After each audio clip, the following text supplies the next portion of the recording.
Now let's go into history. I'm going to talk about Obama. How's that? I realize he left, but you got to hear this. Okay? Who is Obama? How did he become president? I want to tell you something. Obama became president, it's a Nes Niglo. Let's face it. The man had no experience whatsoever. Nothing. The highlight of his experience was a community organizer. Wow. Could you imagine? He had a resume that said community organizer, right? So community organizer, so he got rid of that job, so they could find no better job than him after community organizer than to be the president of the United States. You believe this? You know? And not only that, he was an incredible security risk. Why would they take a guy like that with Reverend Wright? Remember that? And he allied himself with so many different terrorists and so on without, how does a guy like this make it? Right? Let me tell you what's happening. And then you're going to understand from this alone enormous amount of what's happening and what's behind the incredible opposition to Trump. Because this is abnormal. This has never happened in U.S. history. Never. So you have to understand what's going on. Okay. First idea. You have to understand what is behind everything, and you will see how, is the Satan is dying. That's right. The great satanic figure, Satan, is dying. 98, maybe 99%, maybe more, of the Kedusha, the force that he has given back to the Jewish people. And he is almost bankrupt, and he knows it. He's dying. What do angels do who die, right, who are dying? They explode. It's like a nova, a star. When a star explodes, what does it do? It explodes, but it draws in all the energy, and it explodes to such an incredible outburst of energy that it equals the amount of energy it puts out can equal the amount of energy of the entire galaxy. Could you imagine the energy it explains? The same thing with the Satan. The Satan is not going to be done in so quickly. He's desperate to survive. That's the key in understanding. Now, what does that mean? Here's what's happening. I'll give you an example. A general. Imagine a general is making a war with, let's say General A. He's making a war with Nation B, right? And he's only down to 6 days of firepower. After 6 days, he's finished. Okay? 6 days. And after the 6th day, or I should say 7 days. Okay. So what does he do? He only has 3 strategies that he can employ. After that, he's finished. First strategy is called the Great Bluff. What he does is he takes 6 days' worth of his firepower and he throws it against the enemy, Nation B, hoping to bluff them because they're going to take a look at this and say, this is incredible. If this guy has this kind of power left, they're going to sue for peace. So he does that. He blows out 6 days of firepower. I mean, everything, the missiles, the bombs, everything. 6 days, right? In one shot. What happens? Fails. The enemy still continues fighting him. Bad news, because he's now down to 1 day of firepower. So what does he do? Second strategy. It's called to try to break the resolve of the enemy, even to make war. So what he's going to do is send in dissidents. He's going to send guys of his nation into the enemy nation and try to break their resolve. Let's make love, not war. Remember the Vietnam, where people were saying, well, what do we have to fight for? That's one of the ways of winning is by breaking the resolve of the enemy even to make that. So he does that. He sends guys in and they try to break the resolve of the enemy. Fails. So what does he do? He's got the last strategy, this general. What strategy is that?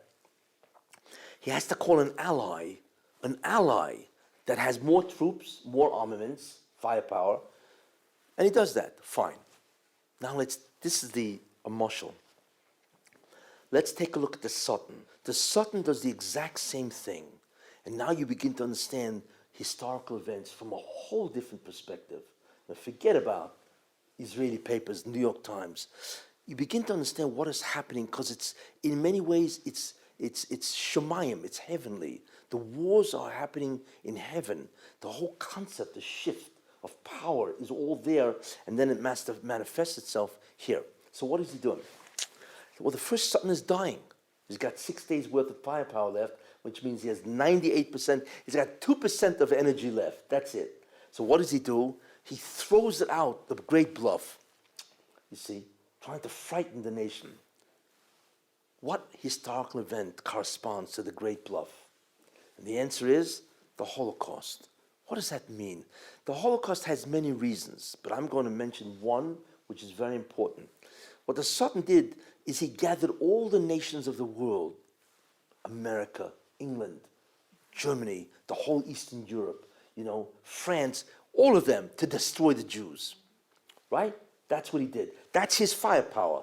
The nations of the world that want to do evil and are influenced by him, that's his firepower.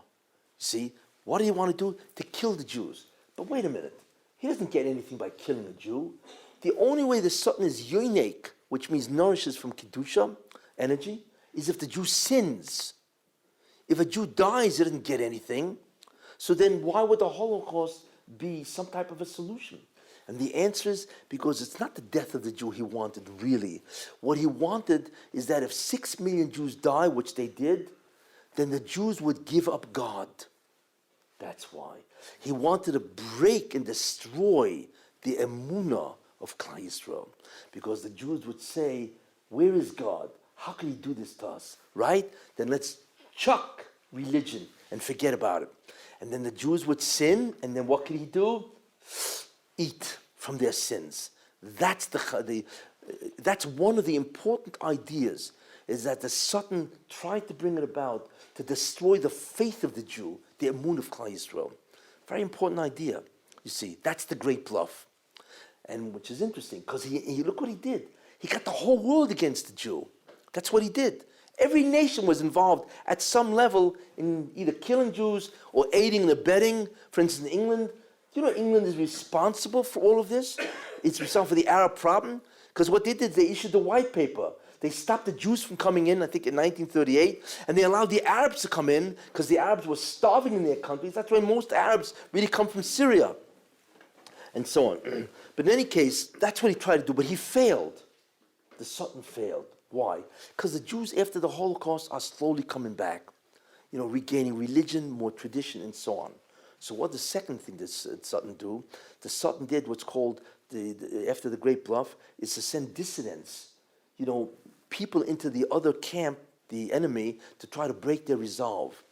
Who are the greatest enemies of this, the greatest warriors of the Sultan? And the answer is the Erev Rav, because they are Jews that want to destroy Judaism, not Jews. So what did he do? He gave Israel to the Zionists. He was able to mokatrig. Not that he has power, don't get me wrong, the Sultan is powerless, but the weapon of the Sultan is kitrugim, prosecutions. And he knows exactly who sins and what, and he's able to go in front of the heavenly tribunal, you see, and prosecute. And that's how he wins in judgment. So therefore, who was the one who founded the state of Israel in 1948? The Zionists. What did they do? What did they do to all the religious Jews coming in? They sent them to kibbutzim to destroy their religion. Why? Because they knew that these people are not going to vote them in. So as a result of that, right, what they did is they shmarted them up.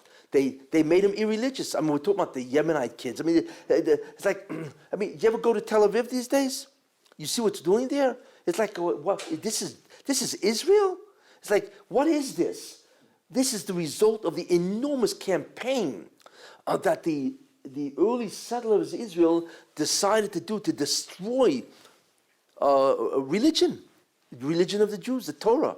And this is the result, you see. And that was the second great strategy of the Sultan, is to destroy, to send dissidents, which is the Erev Rav, the leaders, to destroy the religion of the Jews. And then what do? They'll sin. If they sin, he can eat. Got it? That failed, because Jews are coming back.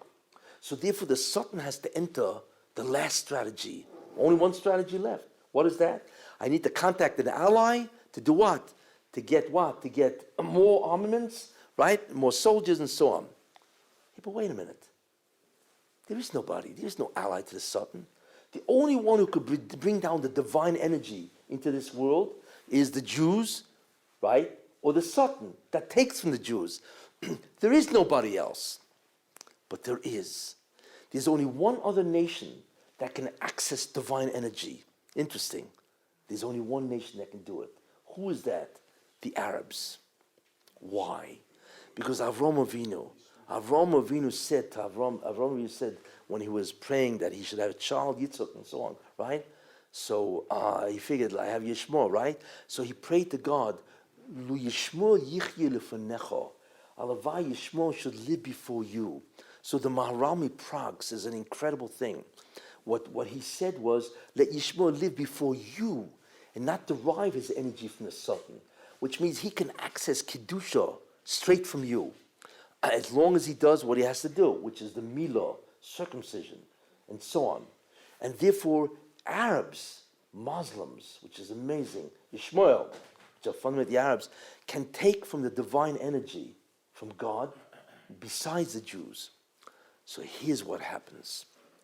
The Sultan walks over to the angel of Yishmael, right? Because every nation has an angel, right? Because the Sultan is almost bankrupt. He goes over to Yishmael and says, okay, let's make a deal. You have energy. You have this ore and so on and so forth. And I'm running out of this stuff, right? Let's make a deal. I want your people, your energy to help me survive. So the Malach of Yishmael says, no problem. I'll do it on one condition. Until now, who is your major nation? Edom, Esav, Christianity. Those are that's the Bechor of the Sultan. I want Yishmael, my nation, to be the head nation of all. You see, I want my nation to supplant a Christianity. That's what he says. Yishmael, that's what the angel says. And the Sultan, of course, says, it's a deal. And then all of a sudden you see, it's incredible. The Arabs rise all over the world, you see. They rise and they begin to dominate Europe, right? And not only that, the greatest trick that the Sultan did was he took a guy who was fundamentally a Muslim, Obama, and he put him as head of the United States. Who would ever think that the president of the United States would be a practicing, basically, a Muslim, a hidden Muslim? That's really what he is. He's Ishmael, and so on. In fact, that's why he bowed to Saudi Arabia when he met him, because he was born, okay, he says he wasn't born in, in Kenya, whatever, and so on. Yeah, okay. Anyway, but the main idea is that he was certainly brought up in Islamic schools and so on. He believes in Islam. Why do you think he loves Islam? Why he's so much against Israel? Because really, he's a hidden, he's not even that hidden anymore, a Muslim and so on. And that was the deal. That what the Sultan did was incredible. The deal was that Obama, which is a Muslim basically, right, should become the president of the greatest Catholic nation in the world. Christian. Yes. Incredible. And therefore Obama becomes the president. Amazing. If that's the case, if Obama now becomes the president, Obama now has several jobs. Now you begin to understand why he did what he did. You're a very interesting guy, Obama. Very interesting guy. Now you begin to understand what he did and why. Obama, therefore, now has several jobs, which he is unaware of. The first thing you have to understand is ISIS. ISIS is a product. ISIS is a very unusual form of Islam. It's radical. It's extremist. They kill everybody. You never found that. I mean, the Arabs did that, but never in such a vicious way. Because you'll notice what they preach is they want a caliphate, right? In other words, it's an extreme form of Islam. They want to overthrow everybody and just install the sultan, you see, a caliph. ISIS is the product of a sultan that's dying, or rather Yishmael that's dying. Because even the Malach of Yishmael, as we will see, is also dying. Yishmael is dying, so therefore he's trying to recapture what he can do, which is to bring the Muslims back, as we will see. But in any case, what's interesting is the job of Obama. Take a look. If he's a Muslim and he's representing Islam, and that's the deal to save the Sultan, so he's going to diminish America. Of course, he's got to diminish America. Why? Because notice, if you have two brothers that became king, one will always kill the other, right? In order not to have a rival. So what he's trying to do, therefore, is to diminish America. Islam has to try to diminish America, so the stature of Islam rises with the diminishment of America. And that's exactly what he did for 8 years. He has made America in many ways the laughing stock of the world. I mean, everybody laughs at America now. It's not only the the economy and it's maybe Wall Street is making money, but Main Street is not. There's so much things going on in America that is no good. The foreign policies, the economy, he's reduced the military to terrible what he's done. Why? Because that's his job, is to diminish Edom, which is America, the Toif Shebe'esav. That's his job. Second job is to empower the Arabs, because he's basically a Muslim, and that's exactly what he's done. No, in fact, his first act when he got in was to call Abbas and talk to him. You believe this? That's his first act. What does that tell you? You see, and not only that, he's always empowering the Arabs, no matter what the Jews do. You know, the war of Operation Edge, right? They were shelling Israeli cities, and he's talking about Israel stepping back, right? And making a truce. Is this guy for real? Because he's a Muslim, and therefore his job is to empower the Arabs. That's his second job. Third job is interesting, is to designate the end of time. Do you know that the end of time has been designated? And he did it. Obama. How? There's a medrash. It's a Yalkut Shimoni in Sefer Yeshayahu. It says the following: Bishona shed Ben David bo, in the year that Ben David, Mashiach Ben David comes. It says this, right? It's amazing when you read this stuff, because the Midrashim were written 2,000 years ago, and the way they accurately portray is just incredible. What will happen 2,000 years later? So it says in the year that Ben David bore, right, it says Poras, Iran, right, will incite or instigate a war against Arabia. Okay? And then it says that the whole world and the Arab is going to seek counsel with Edom. Interesting. And then it says that Poras, Persia, which is Iran, is going to begin to destroy the world. And then all of a sudden, there's a baskol that comes out that says, Higia Zman Geulaschem. This is the last war. A baskol, a divine voice comes out and says, this is the last war. The time of your redemption has arrived. All that I have done is only for you. That's what God says. Which tells us what? That the concept of Iran, how in the world could Iran threaten the world? Nuclear. This is a medrash that was written 2,000 years ago. Yet they saw that in the end of time, Iran is going to threaten the entire world, which clearly means they knew the concept of that it's going to be able to have nuclear weapons. And that's exactly what happened, you see. So Obama has allowed Iran to become nuclear. So in that sense, he has designated the end of time, because that is the end, you see. So Obama has actually done that. He has designated the end of time.